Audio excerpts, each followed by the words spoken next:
Hello everyone, I am sure you are well aware of information system. You have understood the concepts of information system, different type of information systems and the use of information system. Different use of information system in different levels of management decision making. Now, it is a time to discuss how information system is developed, how information system is designed or used in different levels design, how information system is extended, how information system is modified. So, there are certain steps of information system development and we will discuss all the steps of information system development. We will take the help of a system development life cycle and this module will try to understand different types of system development life cycle. What is life cycle, system methodology, steps in different methodologies and different variants of system information system methodology or system development life cycle. So, let us start with system development life cycle approach. This is the main methodology which is used in this system development and we will also discuss various advantages and disadvantages of each model.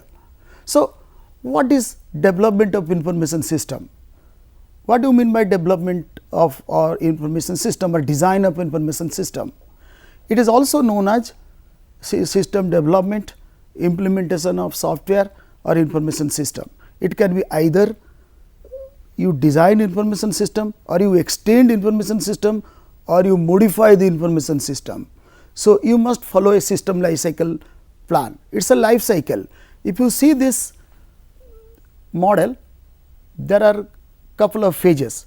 It starts with systems planning and then system analysis, then the system design, then the system implementation and once it is implemented the system is maintained. It is a life cycle.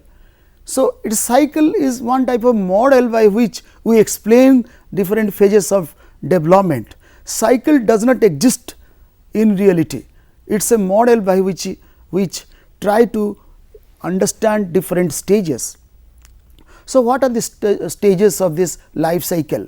It is basically a structured approach of planning, requirement determination or is known as system analysis and then design and implementation and finally, it leads to maintenance of the information system. Now, this methodology aim to reduce the risk of information system design, different type of phases. So, all aim to have different objectives. So, let us start one by one phase. So, let us understand the planning phase, why planning is required.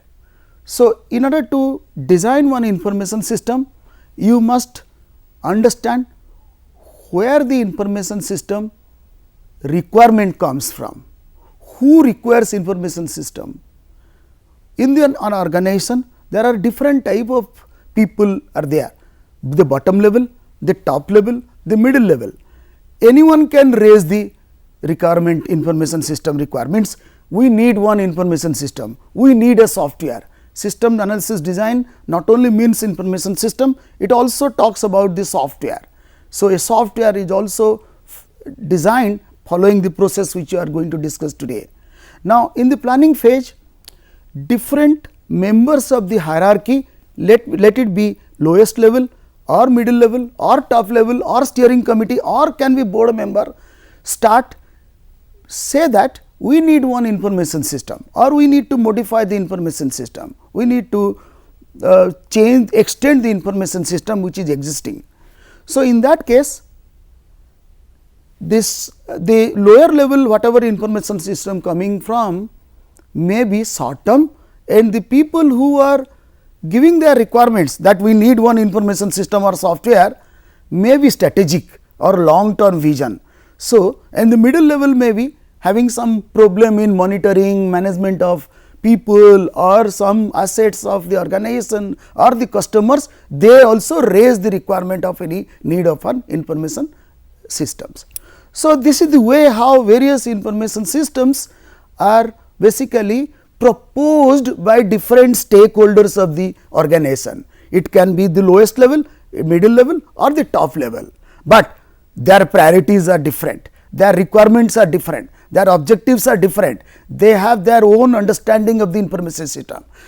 So, for example, top level expect one type of information system that is aimed to the long term view of the organization, long term requirement of the organization, whereas the bottom top people, they want some immediate help from the information system. They want to modify or design one information system that is immediate requirement. They do not see the entire organization point of view, they do not see the strategic point of view. So, they just see the implementation or the lowest level view, that how can I get the advantage, that is their view. Middle management view is between the operational level and the top level. So, their also objectives are different. So, all three are different, but then management has to take a call which system has to be designed first. So, the priority matters. How do they decide how do they decide which operating system, information system to be designed? So, in this case they try to prioritize the information system, the design which information system will be required first for the organization or for the top level, bottom level or the middle level. So, in this case how are they going to prioritize this system? So, first of all they say what is their long term objective, short term objective, they evaluate in terms of information system, how much revenue it generate, how much it solve the organizational problems, what is the short term goal, what is the long term goal. In this case they try to prioritize the information system and they select the best one that has satisfied the organization needs, not the department needs, not the management needs, but the whole organization needs. So, the basic objective of any information system, if at all, they select the information system to be designed which satisfy the organization's requirement.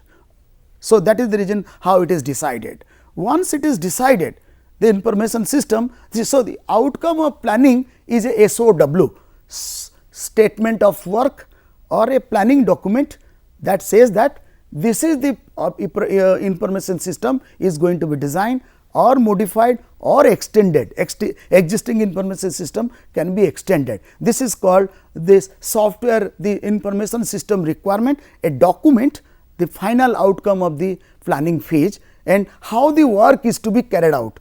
Some tentative overview of the work, how the process of how completion of this work is done, and these two documents are very important and input to the next phase called analysis. So, what you do in the analysis phase? Analysis phase means you gather requirements from different stakeholders of the information system who are going to use the information system. Is it the top level, bottom level, middle level?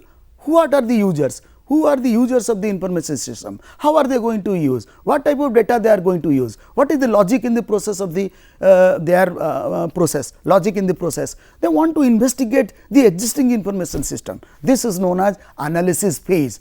This planning phase is followed by the analysis of the existing information system. So, first of all they decide what is the objective and goal of the information system, what are the information requirements. So, many people are working on this system with reference to data. There are three things they consider. One is called data, second is process and third is logic inside the process. So, first of all, for example, data, they want to see what type of data are involved in this information system.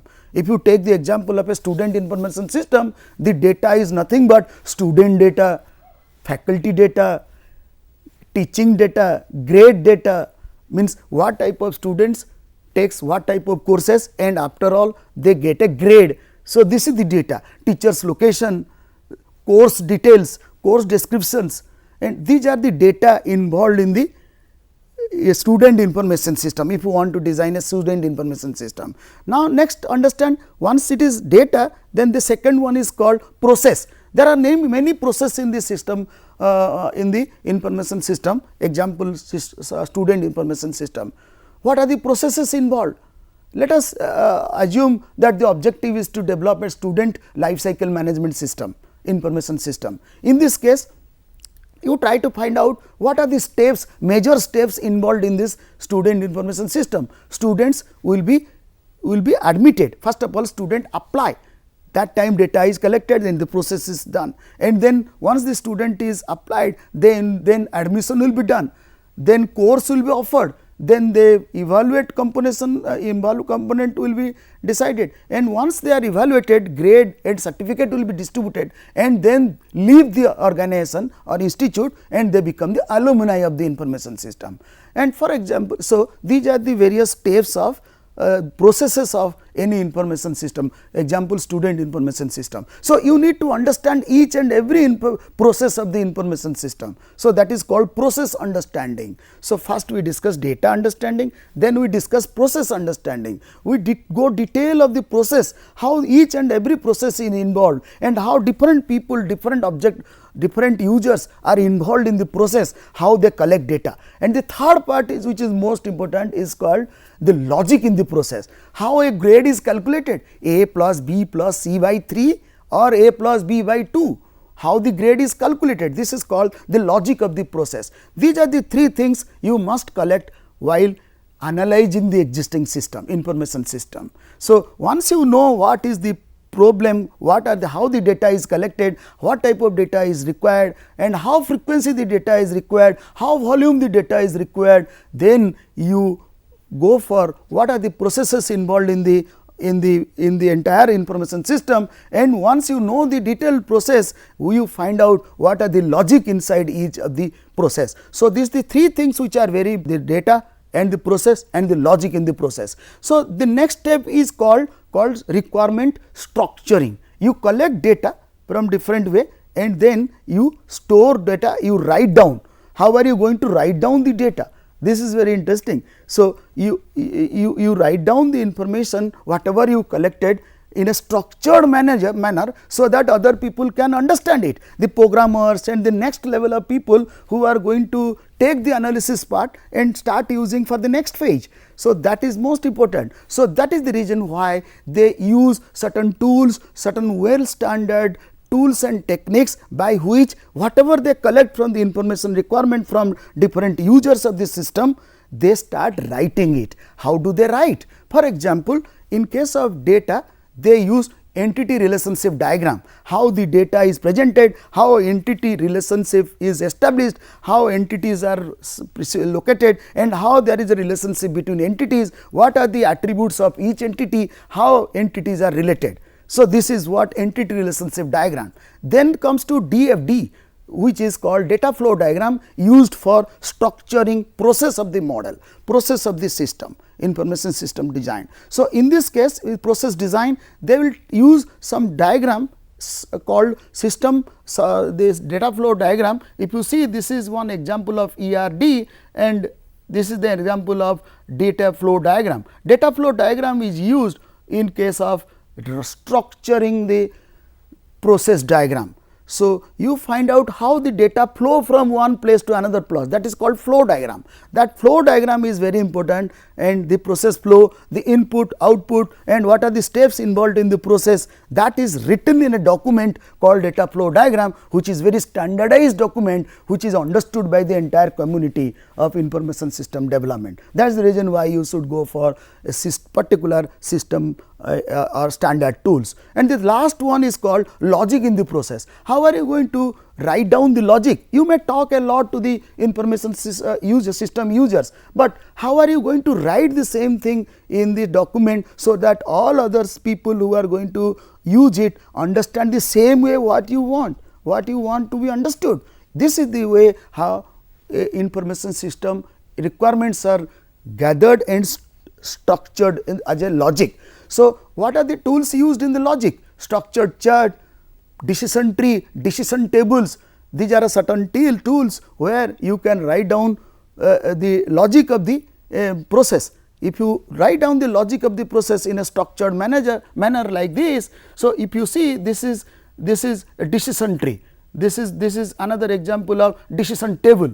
You see, whatever logic you gathered from the information system users, you can easily write in such a way that it is a standard technique, and all other users, all other the system development ecosystem can understand what you are talking, and they follow the same method. So, this is the way how information system is required. So, what are the ways how information is required?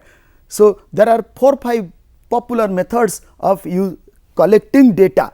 So, you can talk to the people, interview the people, you can observe what is happening, how the people are using information system, you can inspect records, what are the records are being created by the users.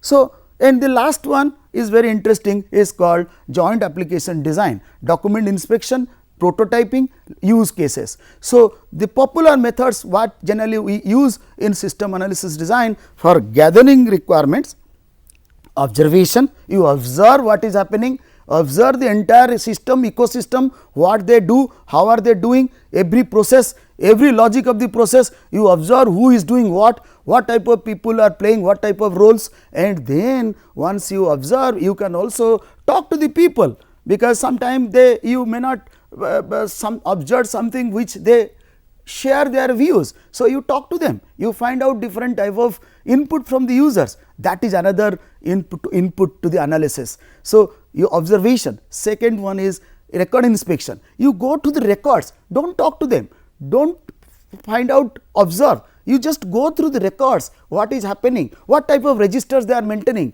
what type of forms they are maintaining, there is no point of asking them, it is established and it is they are using certain forms and formats. So, go through the forms, go through the registers, go to the design of the forms what they are using, go to the elements of the forms, what are the components of the forms, and then you understand. And the last one which is very interesting is called joint application design.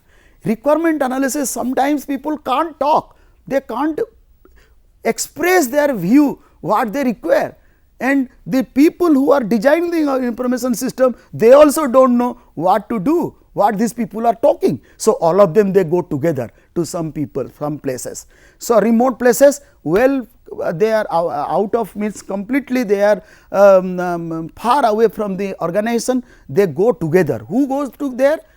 The system developers, the users who require the information system, the system designer, the system programmers, they means the programmers who write the codes, all of them go together, and then they start talking about the program. They say ask us what type of, they use all type of tools in a room well equipped with different type of systems, and they talk to each other. They say, okay, tell me what you want. They say this is the what which I want. Then they develop a prototype. They say, is it the thing what you want? They say no. Then they refine. Then programmer will say that yes, I can do the programming. Then the design person will say yes, I can do the design. So, in the software coding, all the people will say yes, yes, yes, yes. Then the software, means the requirement gathering is full. When sometimes the people do not know what to tell, how to tell, all those things, and they cannot express. So, by using pictures and all, so by using this joint application design, means the application will be designed taking joint view of the people who are the stakeholders of the system information system development life cycle. So, all together they decide, there are several sessions, intensive discussions, and they decide that this is what these people want, this is what these people can design, and this is what these people can write programs, and they need 2 days, they need 5 days, they need 10 days. Is it okay for you, user? If user say yes, I am done, then the system is finalized design that has to be programmed. It means really it will start, they will start doing the operational software. So, this is another modern way, but the disadvantage of this joint application design are also many. First of all, management must permit all the people to go outside the company and for a long tour, and also they should not be disturbed, and they spend lot of time, and resources are useful. So, if resources are available and management is positive for this type of approach. So, joint application design is one of the most popular approaches so by which you can jointly finalize any information system requirement. Similarly, we will discuss afterwards the prototyping of another system development model. So, JAD is a popular technique, intensive techniques, but also costly affair, and management requirement, it requires management. So, next This is the end of analysis phase. After the analysis, what is the output? The output of analysis phase is a set of requirements. What are those 3 requirements? I told you, data requirements, process requirement, logic of the process requirements. These 3 requirements, what are the documents created? ERD for data, then DFD is for process, and decision tree and decision logic is for logic inside the process. These are the 6-7 documents which are ready, that whatever people are they require, that is now structured in a document, and that document pass on to the design phase. When next we will discuss about the design phase.